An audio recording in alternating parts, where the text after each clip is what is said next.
Mais um episódio do Recorte Jurídico, hoje recebendo uma pessoa do nosso coração, defensora pública, uma das mais atuantes do estado do Piauí, a doutora Patrícia Monte. Doutora, prazer ter você conosco. Prazer é nosso, né? Pré-candidata ao 5º pelo TJ Piauí. E eu vou já falando, eu acredito que ela tem muita validade para poder se candidatar e ser candidata a desembargadora do nosso tribunal.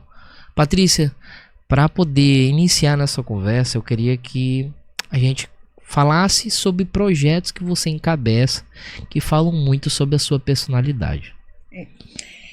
Davi, eu iniciei minha atividade profissional na Justiça Federal. Eu fui 4 anos servidora da Justiça Federal, trabalhava num gabinete de juiz até ser convidada para a instalação dos juizados especiais federais. Eu fui a primeira diretora dos juizados especiais quando sequer tinha a função comissionada, né? E eu já saí na perspectiva de trabalhar com a justiça mais próxima do povo, né? A Justiça Federal, na minha época, tinha um certo distanciamento, o que isso tem mudado, mas e isso me incentivou muito a entrar nesse projeto de juizados especiais.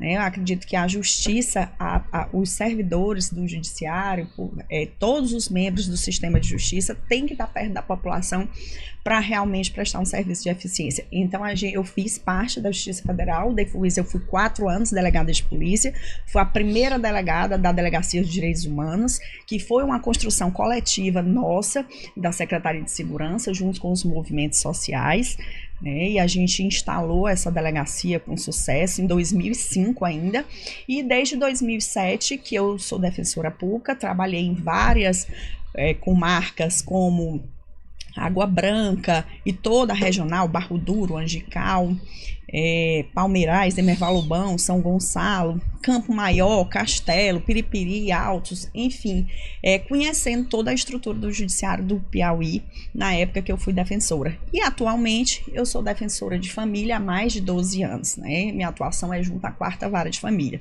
E durante toda essa minha atuação nesses diversos órgãos, né, Poder Judiciário, Executivo e como Defensoria Pública, foi possível fazer uma rede de articulação interinstitucional e perceber alguns fluxos que poderiam melhorar a vida da população vulnerável que eu atendia da Defensoria. Por exemplo, a gente percebe que que as famílias, muitas famílias, são dissolvidas quando tem um parente ou um filho com a pessoa com transtorno mental. Sim. Então, como atuação de defensora de família, isso me doía muito, né? Você atender uma pessoa e ficar apenas no atendimento jurídico, porque nas causas de família você aplica a lei, o juiz aplica a lei, você pede, mas se você não tiver assim um olhar humanizado para tentar apaziguar as mágoas daquele pessoal, acaba que a justiça fica meramente formal. Então, toda essa minha trajetória me fez pensar, poxa, o que é que a gente pode dar mais como instituição? Então, o projeto Mente Cidadã, a gente já atendeu mais de 1.200 pessoas, a gente executa desde 2019, e o que serve? A gente articula vários serviços municipais, estaduais e federais para dentro dos centros de assistência psicossocial e a Areolino de Abreu, reforçando toda a sua rede de direitos, porque nosso público, ele é tão vulnerável que ele sequer sabe os direitos que ele tem. E aí você pensa, uma mãe tem direito uma mãe com filho com transtorno mental, vai ter o passe livre, o passe cultura, vai ter o BPC LOAS. Para poder acessar os locais, né, doutor? Só que nossa população mal tem até a documentação civil básica, né? Então, assim, a Defensoria Pública trabalha, primeiro, conseguindo as segundas vias de certidão, que muitas vezes você tem que fazer as ações de suprimento, depois você consegue com a parceria imprescindível da Defensoria Pública da União fazer os pedidos de benefício social, as ações de curatela, ações de alimentos, e depois todos esses outros direitos que são conferidos à pessoa com doença com a deficiência intelectual, né, ou com um transtorno mental. Então, isso evita a institucionalização, você dá um ânimo à pessoa que tem como conseguir na inclusão social. Então, isso é um dos projetos, né? Vamos poder, nessas experiências que a senhora teve, eu queria que a senhora contasse uma história que tenha lhe marcado muito. Não precisa citar nomes. Eu queria que a senhora falasse uma experiência que você diz assim, Davi, realmente esse caso me tocou. Bom, em relação às pessoas em situação de rua, essa pessoa não é em situação de rua, porém tinha um grau de vulnerabilidade imenso. Um rapaz que faz diária na casa do meu pai apenas aos sábados, 52 anos, descobri que ele não tinha certidão de nascimento. Ele tinha ele tinha companheira, 4 filhos, todos registrados apenas no nome da mulher, porque ela precisa registrar para receber o Bolsa Família. E ele, que nunca tinha tido documento, nunca pôde reconhecer os filhos. Isso eu estava com 2 anos que ele fazia diária na casa dos meus pais, e eu faço um trabalho de erradicação ao subregistro civil de nascimento. E quando eu me deparei, eu disse, poxa, uma pessoa dentro de Teresina, dentro da minha casa, sem documentação. Então, o que a gente fez? A gente teve que entrar com ação de suprimento de registro civil, porque realmente ele nunca foi registrado, então não era só fazer a busca da certidão, era realmente registrá-lo. Então, depois de 2 anos, a gente fez o suprimento de registro civil e a gente pôde chamar toda a família na Defensoria Pública, que fez o reconhecimento espontâneo da paternidade dos 4 filhos dele. E aí ele me chamou para o casamento já do filho dele, e depois disso já nasceu a primeira neta, e ele muito orgulhoso porque pôde botar o nome de avô na certidão de nascimento. É muito bom, porque você vê uma coisa básica que abre um leque de direitos. Aí disse, meu pai foi no TRE, já tirou o título dele, baixou a carteira digital, e ele, assim, é muito grato por isso. Eu falo da importância de um projeto como esse, porque, por exemplo, ele vai se consultar num posto de saúde. A primeira coisa que pede é onde você mora e qual o seu nome. Como é que ele fazia para poder se consultar? Deixa eu lhe dizer que foi exatamente por isso, porque meu pai era idoso e exigiu que ele fosse se vacinar do Covid. Então ele chegou, doutora Patrícia, como vou me vacinar se eu não tenho uma documentação? E aí eu fiz pelo fluxo das pessoas em situação de rua, porque eu não sei se você sabe, mas há uma portaria do Ministério que determina que não se pode negar atendimento à saúde por falta de documentação civil básica. Por isso que muitas vezes gera logo o número do SUS, independente da documentação. Então, o que foi que a gente fez? A gente acionou o consultório de rua gerou o cartão dele e ele pôde ser vacinado. Então, foi aí exatamente que eu descobri que ele não tinha documentação. Né? Então é isso, então fica, sempre a gente fala nas ações de orientação de direitos, eu também dou várias palestras para as assistentes sociais, lembrando que isso não pode ser empecilho para acesso à saúde. O Pop Rua, mudando para falar sobre mais um projeto, de onde foi que surgiu o Pop Rua? Ele está acontecendo? Como é? Me fala um pouquinho desse projeto. O projeto Defensoria Pop Rua acontece desde 2018. Antes mesmo do Conselho Nacional de Justiça publicar a resolução que exigia que os tribunais fizessem ações itinerantes, né? Então, desde 2019, exatamente vendo a vulnerabilidade desse público, eu pensei, né, como diretora do primeiro atendimento civil da Defensoria, ou seja, todas as ações cíveis entram por mim, eu disse assim, vamos fazer uma busca ativa dos invisíveis, né? E assim, porque a pessoa em situação de rua, ela não acessa os prédios públicos, ela é tão estigmatizada que ela não se sente como sujeito de direito para aquilo. Então, a gente começou a fazer a busca ativa, a gente fez várias ações. No início, a gente conseguia poucos parceiros e a maior ação foi em fevereiro de 2024, com quase 17 órgãos na rua. Foram mais de 420 demandas atendidas, né? Sim.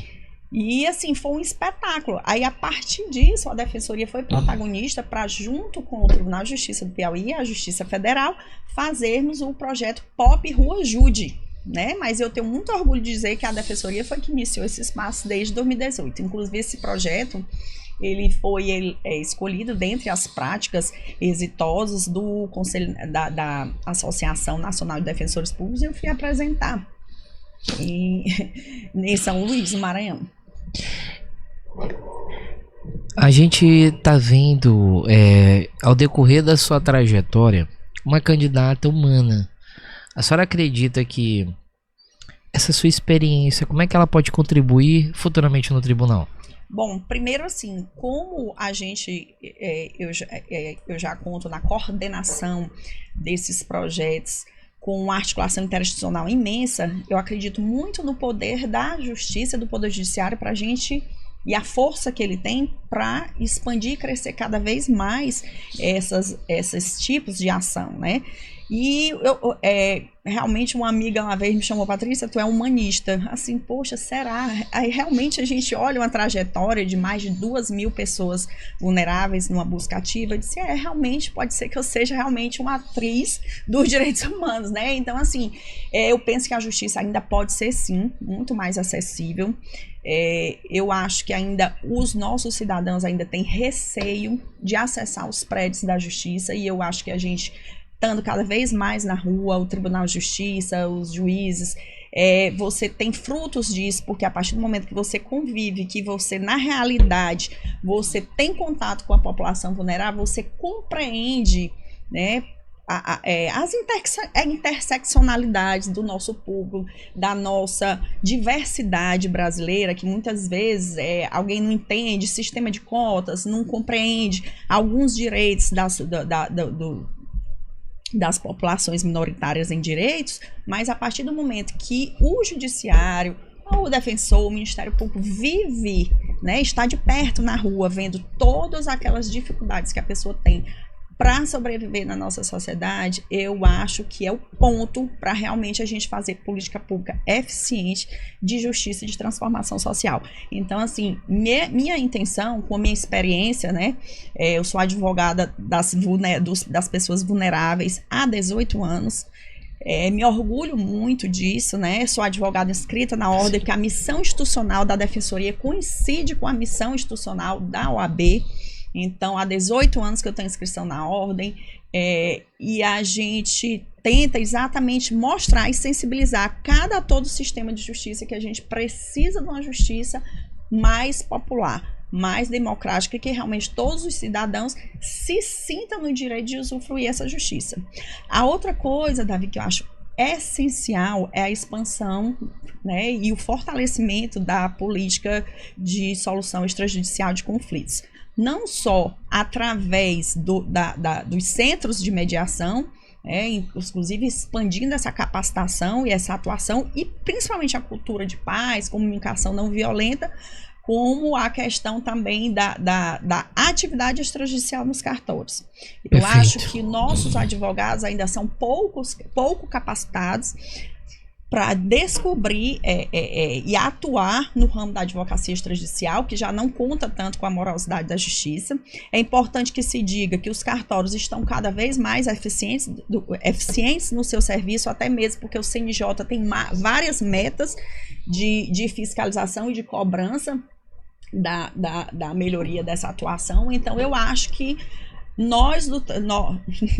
que o Tribunal de Justiça e os seus membros, a gente tem uma corregedoria extrajudicial que tem feito um trabalho fabuloso, não só de correição dos cartórios, mas também de motivação para a melhoria dos serviços, e eu acho que isso é um campo que a gente tem que explorar. Para finalizar, eu queria falar um pouco sobre o projeto que, ao meu ver, chama muito a minha atenção.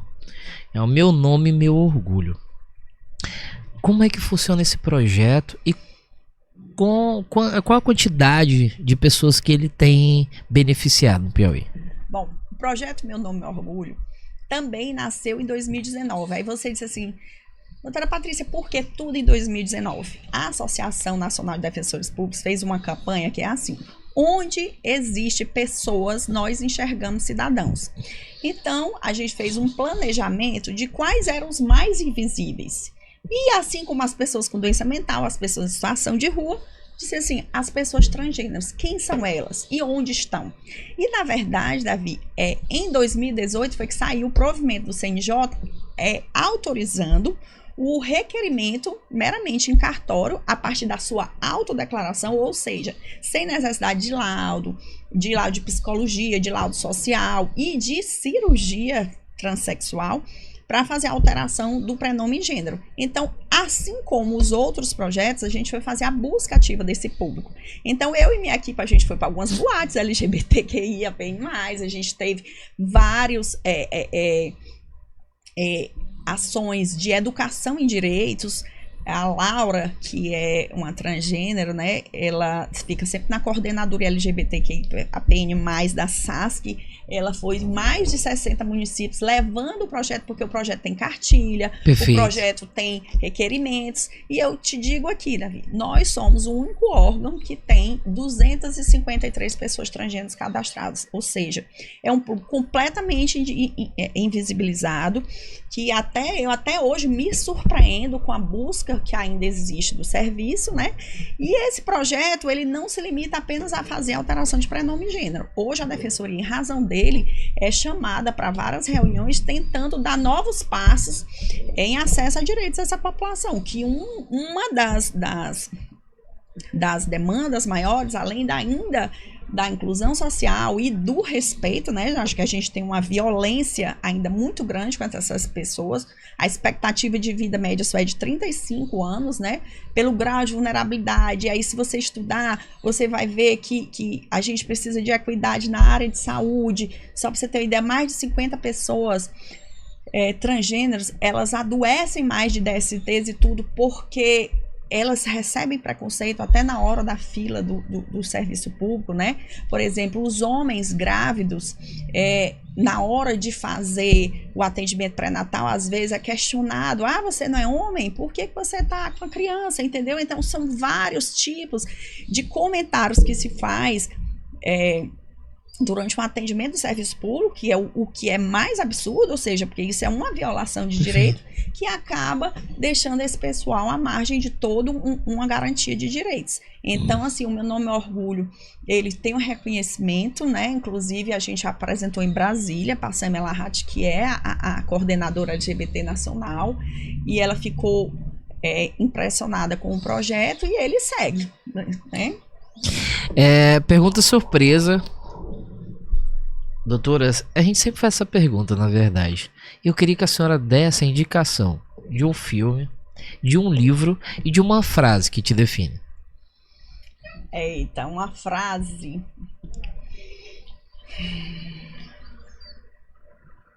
Poxa, toda vez que eu penso numa frase tem algo que ser assim: viver, ser livre é viver sem preconceitos. Com certeza isso eu acho que desde Kant, que diz que a autonomia do sujeito é essencial, eu acho que realmente a liberdade e o direito de ser livre, né, é essencial para a nossa dignidade, realmente. Um livro, Médico de Homens e de Almas, né, que conta a história de São Lucas, médico. E filme que eu adoro, eu adorei As Mães do Terceiro Reich, né, que As Mães do Terceiro Reich é um escândalo, onde mostra como Hitler tentava fazer uma limpeza étnica, botando mulheres brancas para engravidar. Isso realmente é um negócio assim chocante, que você assim vê até onde é que pode ser o poder mal utilizado, os males que ele pode causar. Mas é isso.